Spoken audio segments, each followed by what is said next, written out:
Jai Hind everyone, welcome you all to Force Defense Academy. Today in this video we will discuss about International Space Station. आपने अभी कई recently सुना है news में कि Sunita William जी काफ़ी टाइम बाद स्पेस स्टेशन से आई है।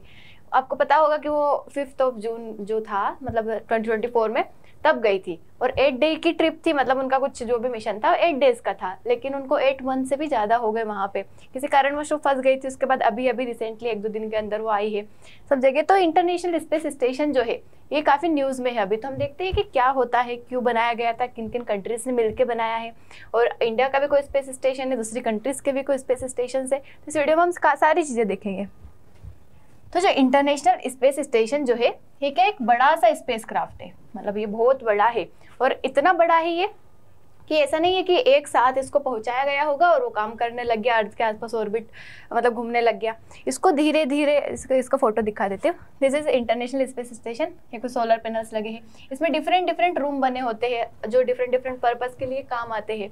तो ऐसा नहीं है कि इसको पूरे को एक साथ भेजा है हमारी धरती से, इसको धीरे धीरे कुछ पार्ट भेजते हैं और ऊपर जाके वो क्या होते हैं, अटैच होते जाते हैं।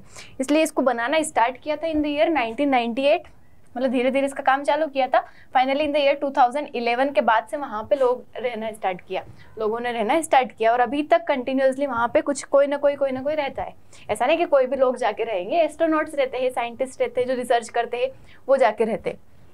तो इंटरनेशनल स्पेस स्टेशन जो कि बड़ा सा स्पेस क्राफ्ट है जो कि क्या करता है, अर्थ के अराउंड घूमता है, ऑर्बिट करता है, चीज़ों के बारे में जानकारी निकालता है कि अर्थ में क्या चल रहा है, स्पेस में क्या हो रहा है, डिफरेंट चीज़ों के बारे में रिसर्च करेगा, कुछ जेनेटिक्स के बारे में करेगा, डिसीज़ के बारे में करेगा, रेडिएशंस के बारे में करेगा, ग्रेविटी के बारे में करेगा। जो बिना मतलब ग्रेविटी के मतलब बिल्कुल माइक्रो ग्रेविटी रहती है ना, जहाँ पे ग्रेविटी अर्थ पे क्या होता है, ग्रेविटी रहती है, लेकिन वहाँ पे ग्रेविटी नहीं रहती है, तो उस जगह पे रिसर्च करते हैं वो, ये सारी चीज़ों का काम करते हैं ये। जहाँ पे क्या होता है, इवन एक घर सा बन जाता है। अब एस्ट्रोनॉट्स यहाँ से जाएंगे, अब रहेंगे कहाँ, कुछ तो जगह चाहिए ना उनको, उसके लिए क्या है इंटरनेशनल स्पेस स्टेशन, मतलब वहाँ पे जाके वो रहते हैं और अपनी रिसर्च वगैरह करते हैं। तो space station is also unique science laboratory. देखो लेबोरेटरी ये इसको किसने बनाया था, collaboration of 5 space agencies. Space मतलब अलग अलग कंट्री की, नासा जो कि किसकी है, यूएसए की, रोसकोसमोस जो कि रशिया की है, देन जैक्सा जो कि जापान की है, ईएसए यूरोप की, European space agency, Canadian space agency जो कि कनाडा की है। तो ये डिफरेंट मॉड्यूल्स में बना हुआ है, मतलब 5 कंट्रीज ने मिलकर बनाया और डिफरेंट मॉड्यूल्स में, मतलब मॉड्यूल्स मतलब कि अलग अलग पार्ट है इसके जो कि डिफरेंट पर्पस के लिए यूज़ किए जाते हैं। जैसे एक होगा, जस्ट कंसिडर कि एक कमरा है, वहाँ पे क्या होगा, रहने के लिए होगा, मतलब लोगों का रहना खाना पीना होगा। एक होगा जहाँ पे रिसर्च होती है, एक होगा जहाँ पे कुछ और काम होता है। तो इस तरीके से डिफरेंट मॉड्यूल्स है जो कि डिफरेंट पर्पस के लिए यूज़ होते हैं। ये जो है नवंबर 1998 में इसको बनाया गया था, मतलब स्टार्ट किया था, लॉन्च किया था। 2011 के बाद से अभी तक इनहेबिटेड है, मतलब वहाँ पे लोग रहते हैं। This is picture which I have shown you. और ये इसके अंदर का व्यू है, मतलब अंदर से इस तरीके से कमरे जैसा रहता है। वहाँ पे काफ़ी डिफिकल्ट हो जाता है, आपको देखिए वहाँ पे एक तो ग्रेविटी नहीं है, उसके बाद अगर छोटा मोटा भी कुछ नुकसान हो गया, कुछ टूट फूट गया तो कितना मतलब टफ है। तो आप सोचिए कि अगर सुनीता विलियम जी सिर्फ 8 दिन के लिए गई थी और इतने दिन तक रहा, मतलब कितनी विल पावर चाहिए इतने दिन रहने के लिए। मतलब कोई पर्सन जस्ट कंसिडर कि आप कहीं लिफ्ट में फंसे, आपको पता है कोई ना कोई निकाल लेगा, लेकिन अगर कभी हो सकता है 15 मिनट हो गए, 20 मिनट हो गए, वो फिर धीरे धीरे टाइम बढ़ता है 1 घंटा, फिर आपको घबराहट होने लग जाती है कि अब हम क्या करेंगे। वो तो वहाँ पे इतना दूर, मतलब धरती से भी दूर, धरती पे भी नहीं है, तो वो इतना दूर जाके और इतने टाइम तक अगर फंसी है वो, मतलब कितनी विल पावर चाहिए लोगों को इतने ज़्यादा दिन तक रहने के लिए। बहुत बार तो हो सकता है उम्मीद ही खो देते हैं कि अब कोई लेने ही नहीं आएगा, हो सकता है हम परमानेंट यहीं पर रह जाए। तो ऐसे कई सारी चीज़ें हैं जो कि होती है, बट रास्ता मिल ही जाता है। पार्टिसिपेटिंग स्टेट्स इसमें कौन कौन है, यूएस का नासा, रशिया का रोसकोसमोस, यूरोप का ईएसए, जापान का जैक्सा, कनाडा का सीएसए कैनेडियन स्पेस एजेंसी। ये ऑर्बिट जो है अर्थ से कितने ऊपर है, ये 400 किलोमीटर अबव है। उसके बाद स्पीड कितनी है इसकी, 28,000 किलोमीटर पर आवर, जो कि अर्थ को एक बार मतलब कितनी देर में रोटेट कर लेती है, 90 मिनट में, मतलब अर्थ के आसपास एक ऑर्बिट बना लेती है 90 मिनट्स में। इसका ऑब्जेक्टिव क्या है, to expand our knowledge about space and microgravity. मतलब स्पेस के बारे में ज़्यादा से ज़्यादा नॉलेज, इस मतलब नॉलेज के बारे में पता करना, नॉलेज करना कि स्पेस में क्या क्या चीज़ें हैं। और क्योंकि अभी तक हम स्पेस को पूरी तरीके से एक्सप्लोर नहीं कर पाए, क्योंकि स्पेस क्या इनफाइनाइट है, कितना बड़ा है, तो उसको धीरे धीरे हम क्या कर रहे हैं, एक्सप्लोर कर रहे हैं, तो उसके बारे में पता करना। उसके बाद माइक्रोग्रेविटी, माइक्रोग्रेविटी मतलब जहाँ पे ग्रेविटी बहुत कम रहती है, फिर ना के बराबर। And promote new scientific research, नई नई रिसर्च करना, तो इसलिए इसका ऑब्जेक्टिव है। नाउ क्या सिग्निफिकेंस है इसका, तो रिसर्च एंड साइंस, डिफरेंट चीज़ों पे क्या करना, रिसर्च करना, स्टडी करना।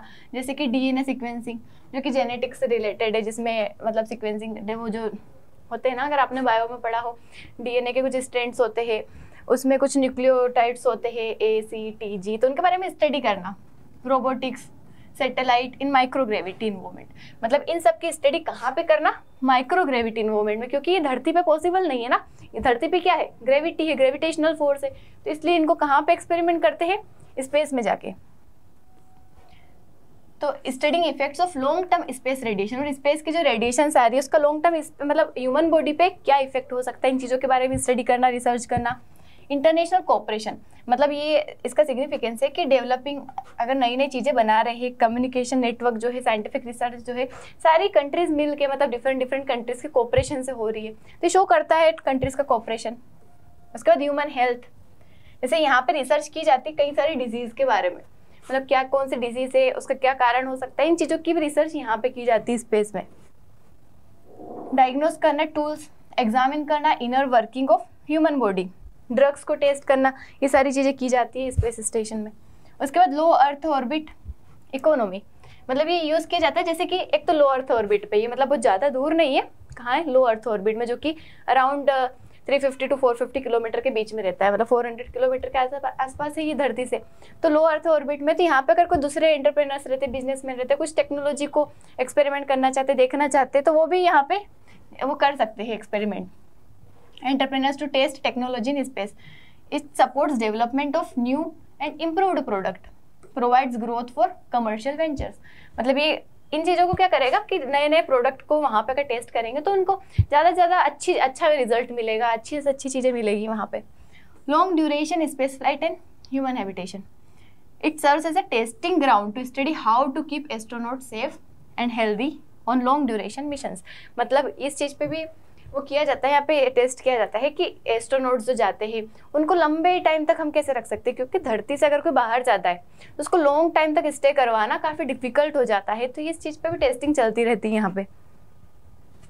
उसके बाद करंट अगर स्टेटस देखिए हम ISS का, तो यहाँ पे क्या हुआ कि जैसे रशिया यूक्रेन वॉर हुई, उसके बाद यूरोपियन स्पेस एजेंसीज जो है, रशिया जो है, इनके बीच में थोड़ा वो हो गए, कॉन्फ्लिक्ट्स हो गए कि, तो उससे क्या हुआ, रशिया वहाँ से हटने की कोशिश कर रहा है। Russia announce leaving the ISS to build its space station, मतलब खुद का स्पेस स्टेशन बनाना चाहता है और ISS को छोड़ना चाहता है।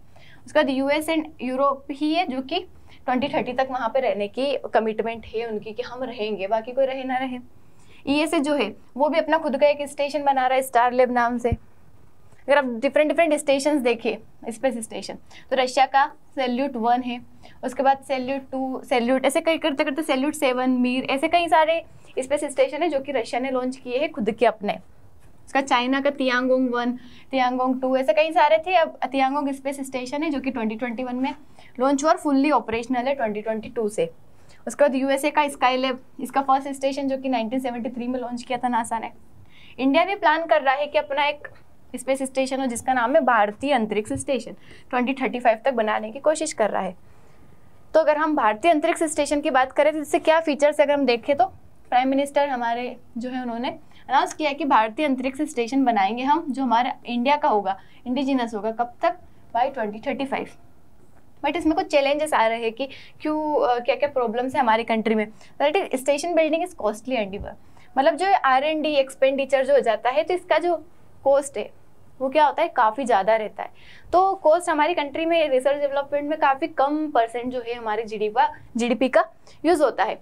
तो इस वजह से क्या होता है कि ये चीज़ें पॉसिबल होना में मतलब थोड़ी प्रॉब्लम आती है। उसके बाद एक्सपर्टाइज जो है, मतलब अगर ये चीज़ें करना है तो उसके लिए ट्रेंड जो मतलब लोग होते हैं, ट्रेंड प्रोफेशनल्स होते हैं, ट्रेंड जो लोग रहते हैं, उनकी टीम की रिक्वायरमेंट है और उनके सेफ्टी भी होना चाहिए, वेलबींग होना चाहिए स्पेस में। उसके बाद needed in ISRO's technology infrastructure जैसे life support, radiation protection, structural integrity, orbital maintenance, इन सब चीज़ों को मतलब टेक्नोलॉजिकल ये जो चीज़ें हैं सारी, इन सब चीज़ों की रिक्वायरमेंट होती है, जो कि अभी हमारे लिए एक चैलेंज है क्योंकि हमारे पास इतना फंड नहीं है, इतने ट्रेंड लोग नहीं है इस पर रिसर्च करने के लिए, तो चीज़ें मुश्किल हो जाती है। बट अगर बेनिफिट देखें इसका तो इससे क्या होगा, साइंटिफिक नॉलेज मिलेगा, हमारे नेशन की इंटीग्रिटी मतलब प्रेस्टीज बढ़ेगा, उसके बाद promoting global cooperation and peace etcetera. मतलब ये सारे इसके फायदे हैं, ये सारे कुछ चैलेंजेस है, तो ये सारे सब कुछ है किसके बारे में, इंटरनेशनल स्पेस स्टेशन के बारे में। मिलते हैं नेक्स्ट वीडियो में विथ नेक्स्ट टॉपिक। जय हिंद।